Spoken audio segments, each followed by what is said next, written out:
Hello and welcome to the Unnamed Automotive Podcast. My name is Sammy Haj Assad, and with me, as always, is my good friend and fellow automotive journalist, Benjamin Hunting. Say hi to the people, Ben. Greetings, corporeal, and as we enter into spooky season, non-corporeal listeners.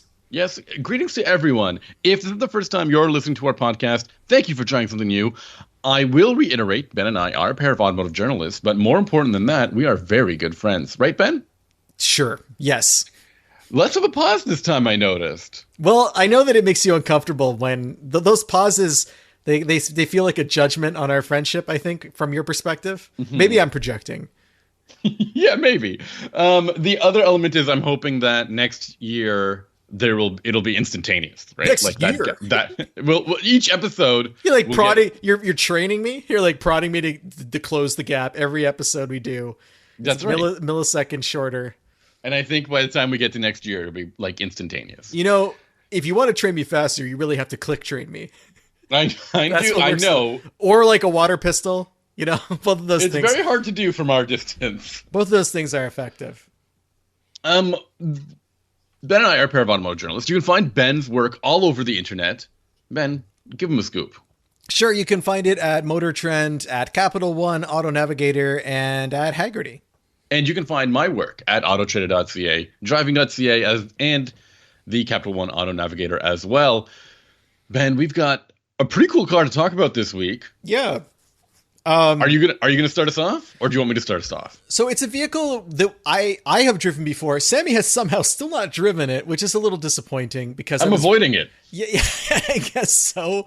It's disappointing because I like bouncing my impressions off of Sammy's impressions, and together they make like this one mega impression, like on Transformers when the Constructicons would get together and make Devastator. Yeah. Do you remember that? I don't know Constructitrons. I know Megazords and Voltron. Not the same thing. One's cool and one's less cool. I'm not saying which. I'm not saying which. But why I'm interested to drive this car twice. It's been 15 months since I drove it, but my life situation has changed quite a bit in terms of where I live and the roads I drive on. And this car is really much more appropriate to my new location than my old location. Mm-hmm. And I'm talking specifically about the 2024 Toyota GR Corolla. And that's important because the GR Corolla is a vehicle that has kind of evolved from Toyota's international rallying kind of heritage. Is that right? So the GR Corolla borrows its drivetrain from a car called the GR Yaris. And the Yaris is a smaller hatchback that Toyota uses in World Rally Championship competition.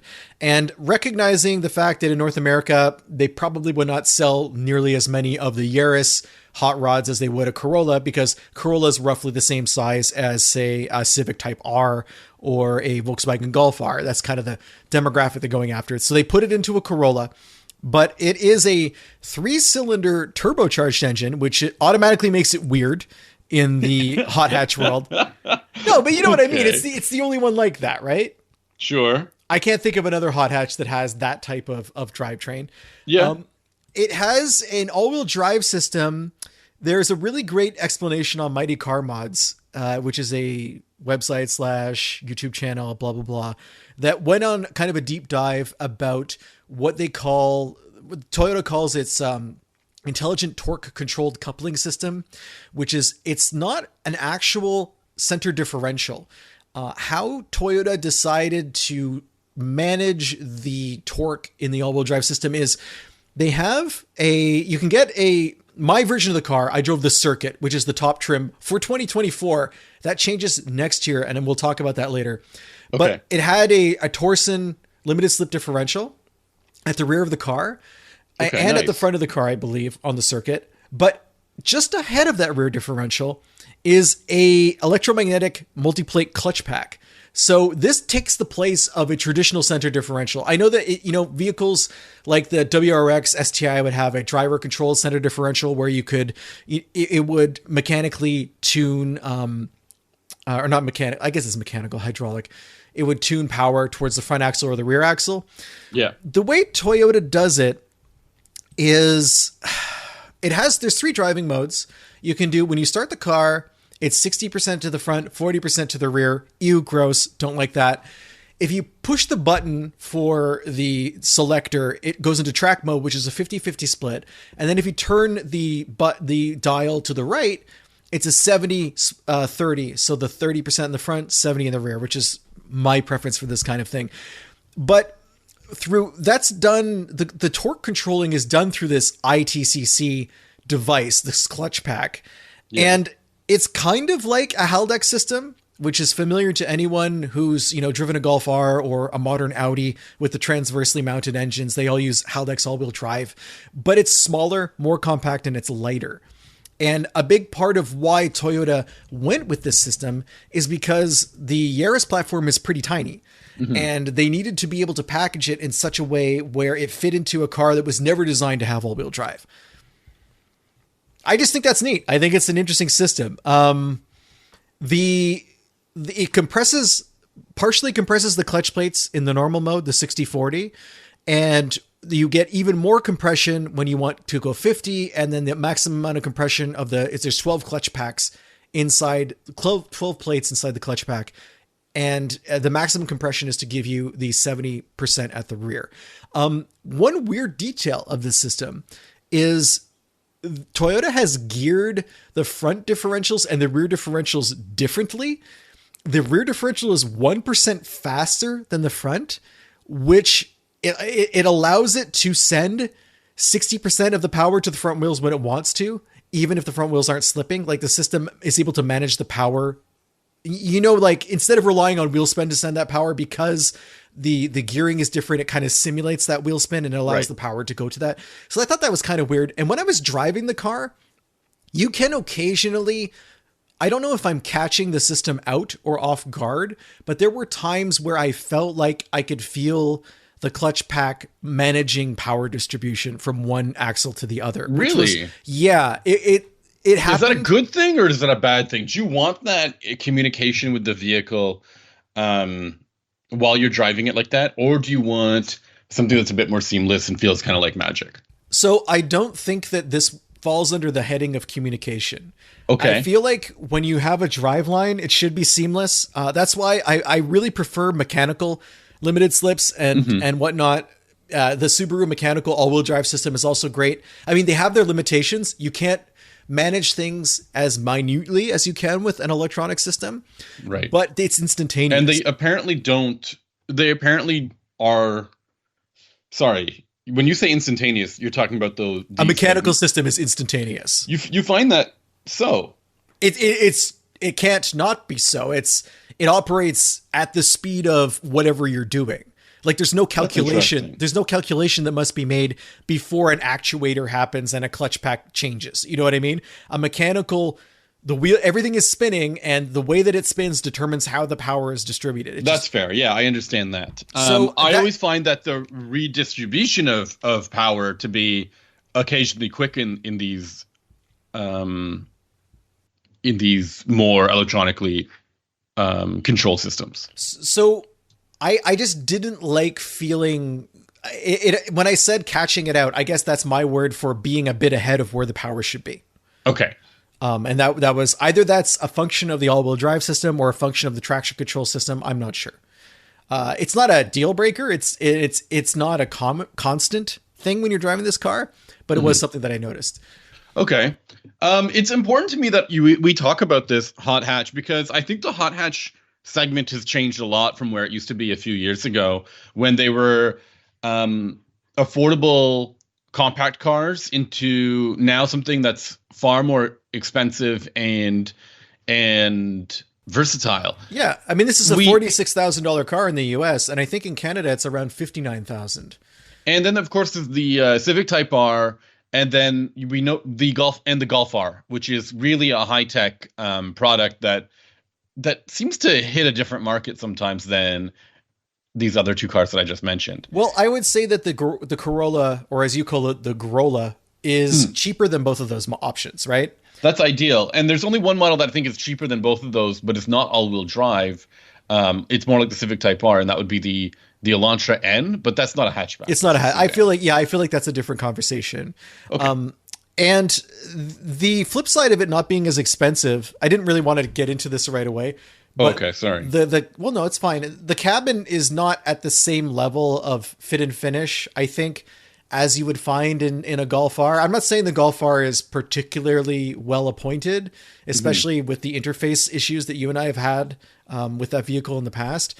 I mean, it has unlit buttons. Yeah. Just driving it at night you need to memorize where your HVAC settings are. But the Corolla itself remains a Corolla regardless. Like, there's nothing special about getting into the GR Corolla other than the seats and maybe a little bit of the trim. Like, functionally, it is a Corolla and everything that comes with that. And I'm not saying that's a bad thing, but it does probably help account for some of the price difference. Okay. But one of the things it just makes me a little sad to hear about in the segment is that there's no longer a Subaru, like, option. I mean, I guess there's a WRX, but it's not a hatch, and it has far less power, and it has under 300 horsepower. Yes. Right. Yes. So that feels like there used to be an STI that had over 300 horsepower and took that approach of being a rally fighter for the road or for the buyer, for the consumer. It took that approach, I think, to the full level, right? Like, I think that was the fullest you can do that. That and the Mitsubishi Lancer Evolution. Sure, and now the Toyota is really the only car that does that because neither the Golf R nor the Civic Type R are World Rally Championship related. Right. So this car, I mentioned that drivetrain comes from the Yaris. In the Corolla, it's 300 horsepower, which is pretty great. That's 43 horsepower more than it makes in the lighter Yaris. So wow. It's a decent amount of power. The top, I think now, and this is where I'm not sure because there used to be a model called the Maurizio, which was like a track-oriented specific model with no rear seats and whatnot. Okay. That had 295 pound-feet of torque versus 273 pound-feet. Do you think that makes a big difference? That'll make a huge difference? I don't know if it makes a huge difference, but I also, the Maurizio's not around anymore. So I don't know if the Circuit, which is the model I drove and is now the top trim, gained the torque advantage or if it didn't. Okay. Because my car didn't come with like PS Cup 2 tires either, which were on the Maurizio. It had Pilot Sports, just not like the track-oriented Pilot Sports. And it had a back seat. So it's the most hardcore version of the car you can buy now. Next year, Toyota's changing everything about how the car is marketed. So right. And this is an important thing to bring up because it used to come across as sort of like this enthusiast-only kind of vehicle, and now it might be changing. Well, it's changing for the better. Because right now, a base Corolla, the core model, is $37,635 with base Corolla GR. Base Corolla GR, and it goes up $10,000 to the $46,000 Circuit Edition I had. Mm-hmm. Next year, 2025 models, the base model goes up to $39,000, which is $1,500 more. Mm-hmm. But every Corolla now has the front and rear limited slip differentials. Every Corolla has 300 horsepower and 295 pound-feet of torque. So there's no more Circuit Edition. There's no more Maurizio. It's just Core, Premium, and Premium Plus. So basically what they've done is taken the best version of the Corolla GR mechanicals and then created trim levels on top of that. Okay. I want to talk to you first. Does it make sense? It blows my mind that an automaker will sell you a car with and without limited slip differentials. How is it engineered to be how is it engineered to be a maximum performer in both of those settings? Obviously it's not. I think it's not though. I don't think it's, I think the intention is you get like the entry level version of the performance with the Core. And then if you want hardcore limited slip differentials, you step up to the Circuit or the Maurizio. But I think the whole move bothers me because that bothers me because it's not just in the Corolla that bothers me. It bothered me when I think the Nissan, one of the Nissan 370Zs, I think used to be available without a limited slip rear differential, and then you could get it in a higher trim level model. If you really want it, the Core trim has something called the Performance Package, and you can add it on. Okay. Well, so like I said, though, it's just so interesting to me that they can make this product. They can talk about how exciting it is to drive. It's still exciting. Engineer it. It's still exciting without the limited slip. I mean, you really think so? Yeah, I think all-wheel drive does a pretty decent job. Like before you need an LSD to step in for most people. I think for the people for whom that's not true, they're already going to be buying the one that has the LSD. You know, like if you're going to be going to the track with this car, you're probably already factoring and paying for that feature. Okay. I think. Okay. So the other thing about next year's model, or maybe it's this year's model, is that it's also available with a automatic, right? Yeah. I mean, I don't want to talk too much about it because I haven't driven it. I don't think anyone's driven it yet. But yeah, there will be an automatic next year. As of this year, this is a manual only car like the Civic Type R. Another thing that they share in common. So is the Elantra N no, there's an offer an automatic? There's an automatic, okay. Yeah. So driving this car, it has two personalities. Now that I live in a world of, gravel roads and mountain passes and all that stuff, I had a chance to really kind of push the car in two different directions. The first was on asphalt, and it's pretty good.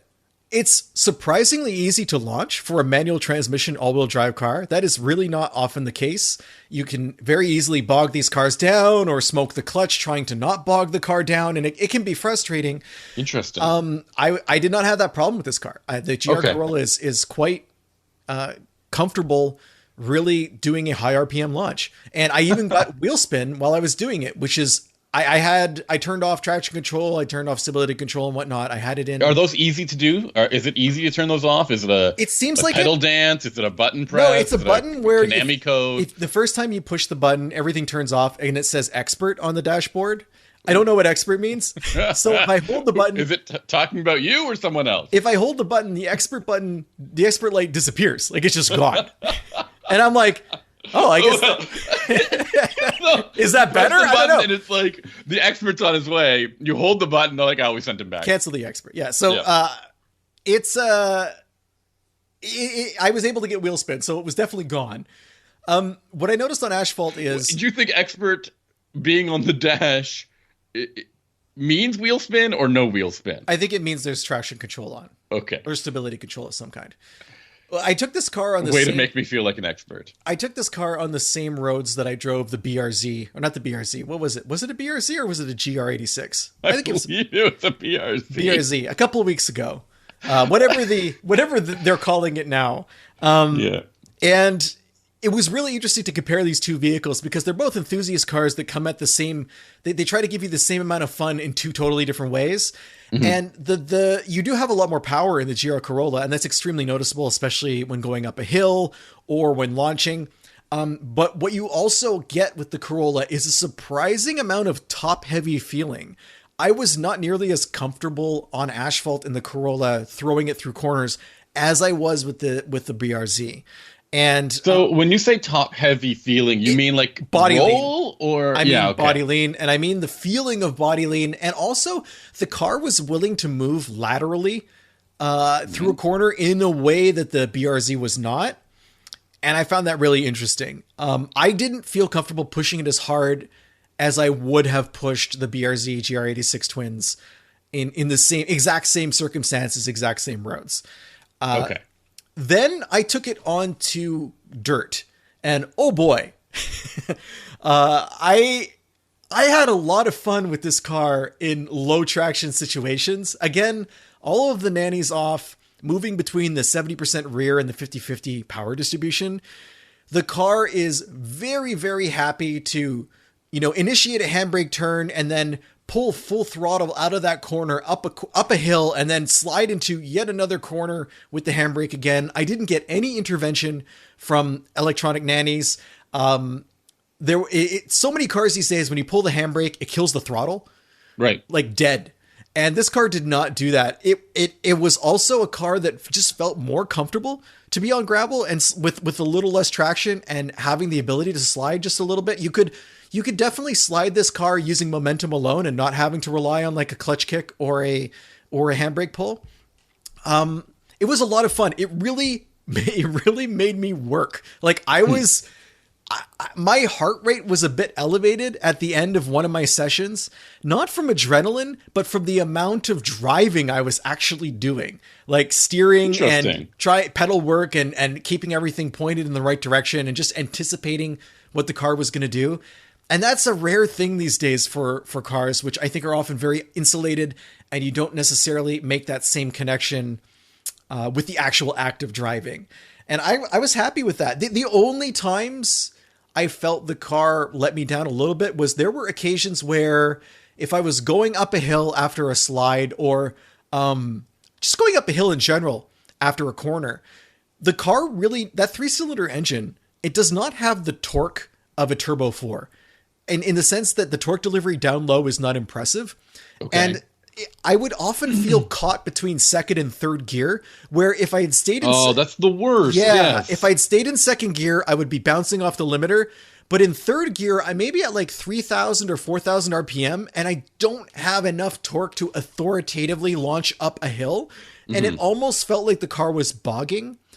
And that was a little bit disappointing. But that's, I think, a feature of this drivetrain, and I don't know what can be done about that. It's also funny that I'm talking about how I was wishing for the torque, the smooth torque delivery of a 4-cylinder engine. Yeah, right. I was talking about this with friend of the show, Brad Iger, on the weekend, and saying, you know, one day we're probably going to be complaining. We're going to be reminiscing about 2-cylinder engines as we drive our 1-cylinder hybrid vehicles, you know, and think, just talking about how smooth the torque band was on those 2-cylinder motors. It's kind of a sad progression as to how the world is going, I guess. Exactly. Yeah. I want to hear more about this feeling you have after the end of your drive, because, you know, we drive a lot of fun cars, and now you're living in this, you reside in this more rural area with lots of hills and corners and deer and turkeys. That's fair too. And you get to push these vehicles a little bit more. It is rare for me to hear you say that you had a little bit of a heartbeat going. I believe I texted you about it at the time. Yeah. And you didn't reply whatsoever, which is honestly a great part of our relationship. When when I'm honest about something and you are dead silent.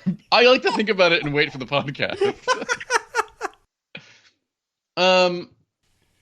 It's also an interesting way you described it, which was, it's not because of like how fast you were going or if it was fun, but it was engaging. It was like, it was just a different kind of... It put me to work. I really felt like I was being put to work. Was it a fight? Is it enjoyable? Is it like a sparring session? You know, one of those fun... I didn't feel like I was fighting the car. I really had to be driving. It's not, I don't know how to put it. Maybe it's because the car made me feel comfortable enough to push it that hard. Mm-hmm. And the roads I was on required considerable steering inputs and shifting inputs. One thing that the car doesn't do well is heel toe shifting, because the pedals are a little bit awkwardly placed. Like, you can do it, but it's not fantastic. But other than that, everything about the form factor, I know some people have complained about the seating position. Remember how I was talking about how it felt top heavy? I think part of that has to do with how you're perched in the car. But also interesting to say it's top heavy. It actually has a carbon fiber roof, the model that I drove. Okay. So it's really just a feeling from a suspension tune. I'm not saying that the car is inherently unstable. One other point I wanted to make that I had forgot when we were talking about the asphalt driving. So going back to how it compares to the BRZ, because same roads, same objective, different tools. I drove this Corolla much, much faster on the pavement than I did the BRZ. And I didn't realize it. I would look down and I'm doing something like 80 miles an hour on these 2-lane roads. And I didn't even know. It does not provide that sensation of speed.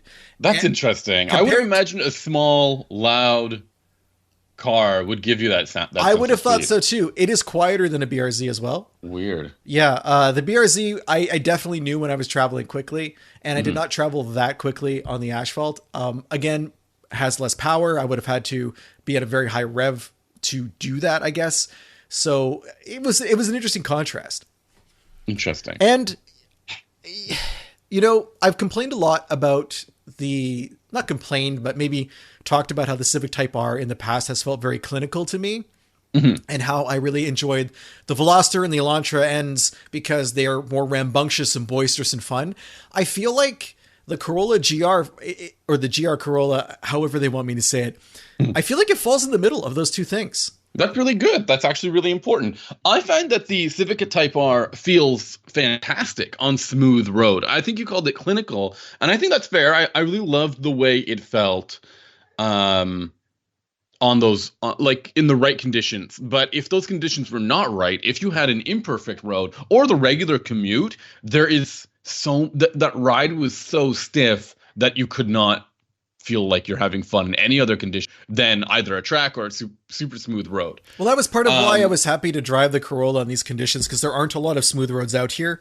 And it's very real world, I think, what most people are going to be facing versus a lot of track testing for these cars, which takes place. I mean, obviously not all tracks are smooth, especially in the part of the world where we live. But most of them are.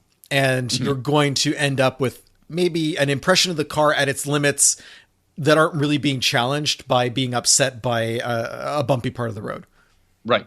So, I mean, I really appreciate that about an alternative option. It's again why it's one of the things that I found about the old Subaru WRX STI is that it's a car that felt super stiff on the road, but somehow not so bad on a gravel road or like mud or like snow.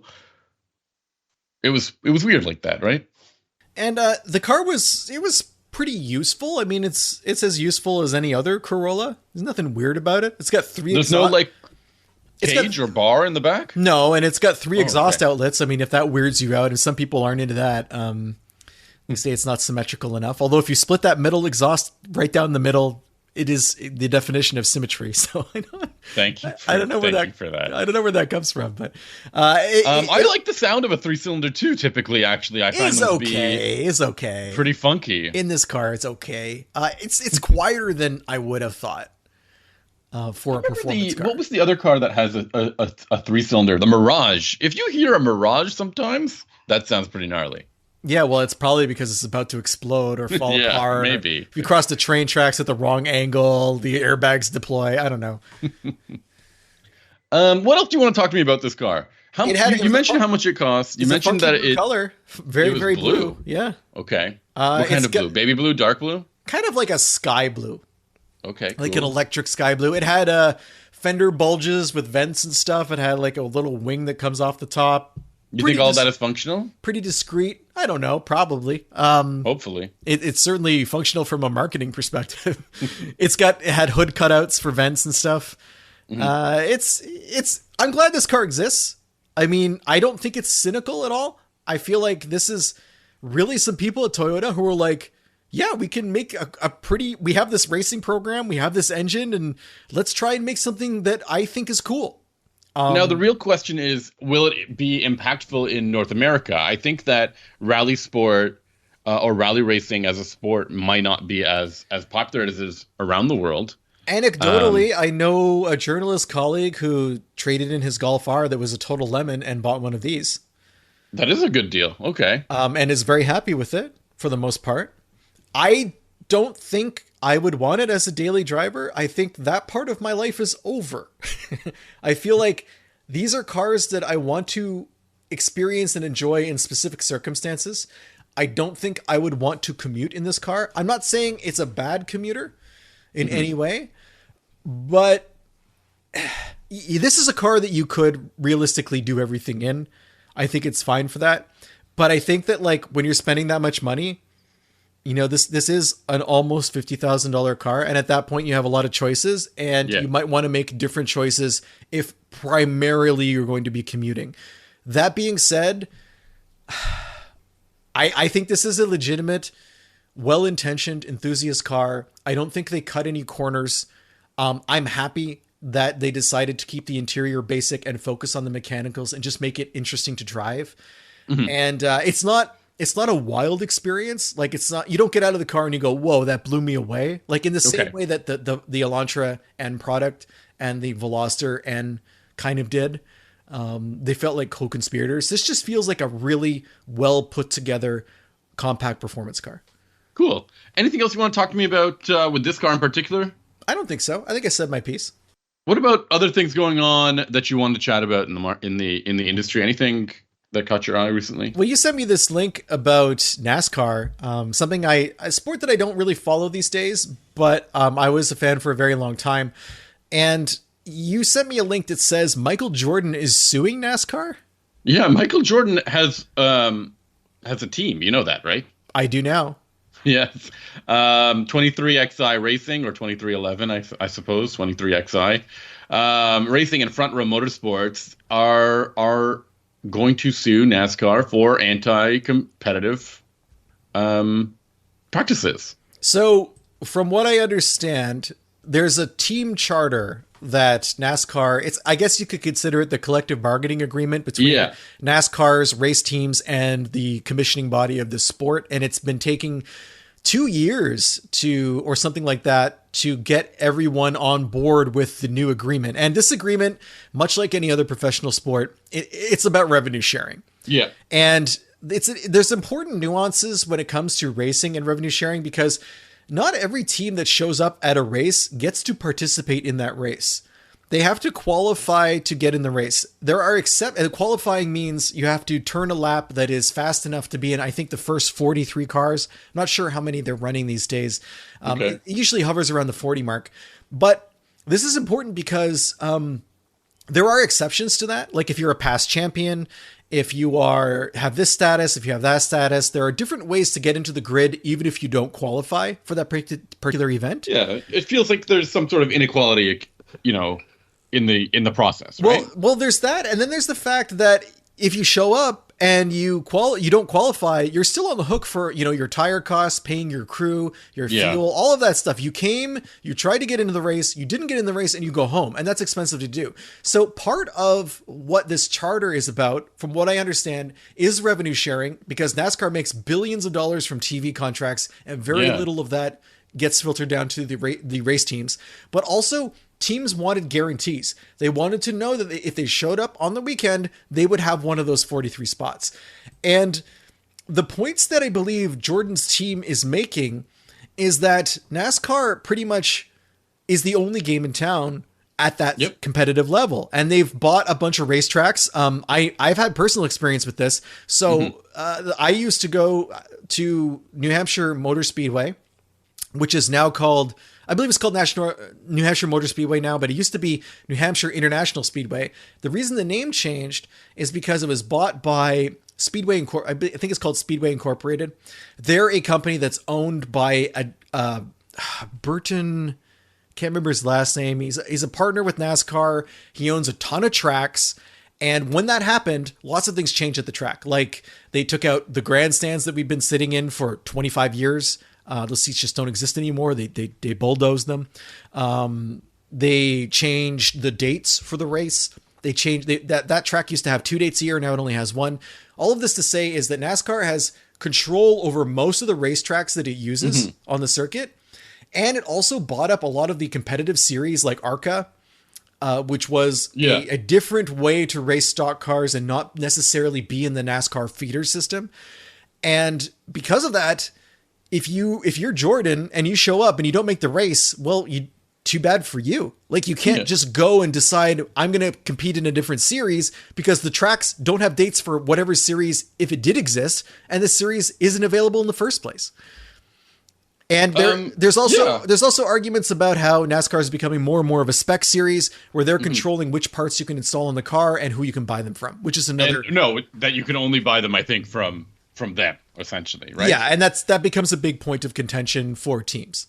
Right. It's insane to me because the number that people are quoting is that NASCAR has approximately $23 billion in broadcast deals, which is a lot of money. It is. And it costs some teams several $1 million a year. I think $10 to $20 million a year per car. And that's probably not a competitive program. Right. That's just to be there, show up, make the race, finish in the middle. And that's a huge difference, right? Yeah. There's a huge delta between those two numbers. And I think that is one of the issues here. And I'm very curious if you think, look, we know that NASCAR essentially is the only game in town when it comes to stock car racing. What's going to happen? Is this team just going to say, we're leaving now? It's really tough to say. This is a sport that is. Do you think they have a chance to win this suit, though? Yes.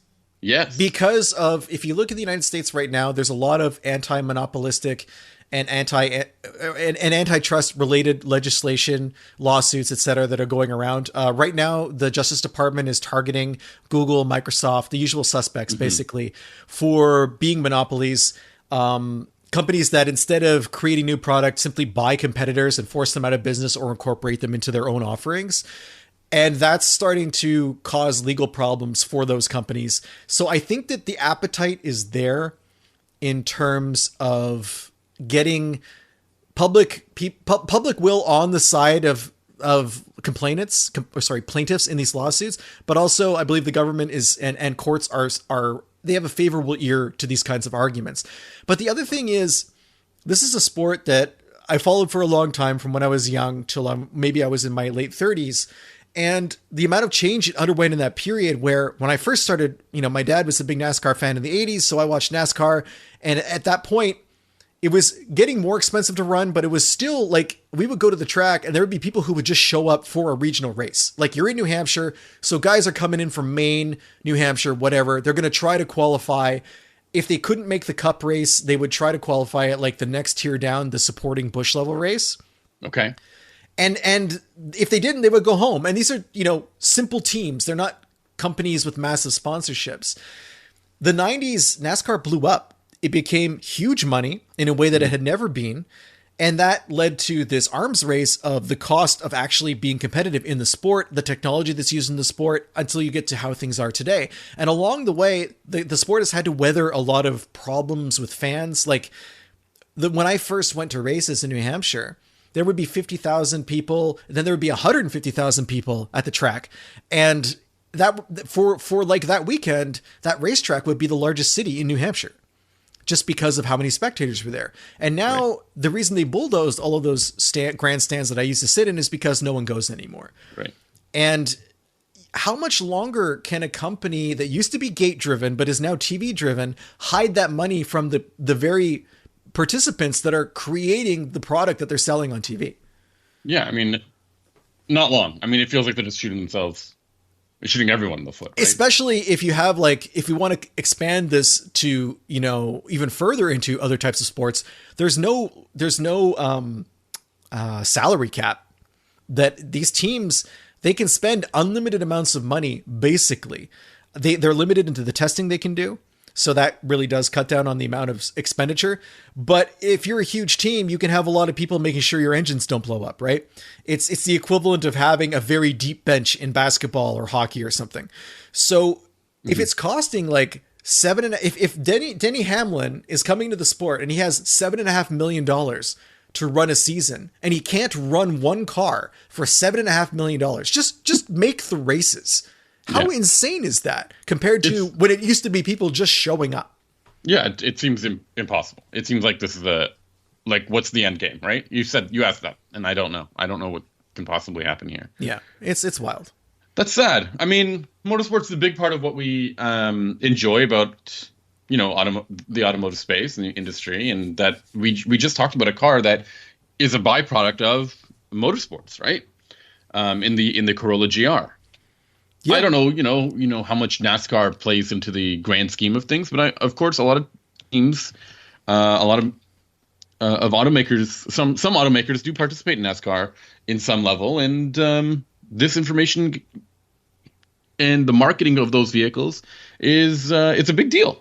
I think, like, when you look at racing, NASCAR has moved closer and closer and closer to what Formula One is, where you had NASCAR used to be a sport that was close to the roots of racing in local communities, because there was a lot of oval racing on dirt that was popular and not cheap, but not super expensive to do. And you could do it as a hobby. Whereas Formula One has always been about, international travel, a huge budget required to be able to just go to all the events, let alone be competitive in the events, right?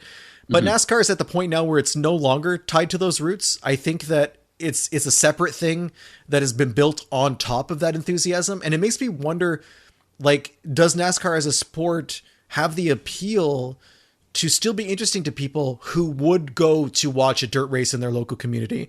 Or is it now so disconnected from that it's really appealing to a different demographic? And if so, it's like a big money spectacle now. Yeah, like what's the future of that? You know, like there's still kids playing basketball in high school in a gym. Right. And like maybe some of them want to go to the NBA, but most of them never will, and most of them probably don't even care. So right. Are the people who are on dirt tracks right now, do they even still think about NASCAR competition in the future? Like, is that something that's in the back of their... If anyone out there is listening and is on a race team, and I know some of you are, I'd love to hear from you and what your relationship is to NASCAR at this point. And it's an easy way to get in touch with us. Just head on over to our website, unnamedautomotivepodcast.com. There's a contact form there. You just fill it out. Or you can email us the old-fashioned way, benjamin@benjaminhunting.com. Or you can reach out to us on Instagram. Ben is at Hunting Benjamin, and I'm at Sammy_ha, like you're laughing. And I think those are the key ways to get in touch with us. Anything else you want to talk about this week, Ben? No. I mean, if you like us and you enjoy what you hear, just, give us a rating or tell your friends. We appreciate it. And Sammy, what are we going to be talking about next week? Well, I'll be very excited to talk about a car that I'm going to be test driving called the 2024 Subaru Solterra. Excited, eh? Yeah, all right. There's 2 months left in the year, and I'm going to be driving a 2024 model year vehicle. I don't know how much longer this information will be relevant for. We'll get it to you as soon as we can. Yeah. What about you? What are you driving? I am driving the Toyota Tacoma with the Hybrid Max drivetrain. It's not called Hybrid Max. Sorry, for the pickup trucks, it's called iForce Max. But it's essentially the same thing. It's no more V6s in the Tacomas. It's all turbocharged 4s, and this one has an electric motor to go with it. So I've been doing a lot of hauling, and I'm going to be doing some towing, and basically just all the truck stuff. And I'm nice. Very curious to see what the hybrid system is like under those circumstances, and whether it's a net benefit or just kind of a treading water for Toyota. Perfect. I can't wait to talk to you about all this next week, because these are... it's a whole new powertrain in a very popular product, and I've heard some things, man. I'm eager to hear what you have to say about it. You're always hearing stuff. Rumors, ear to the ground, all kinds of crazy things. Thank you all for listening, and I'll talk to you next week. Bye. Bye.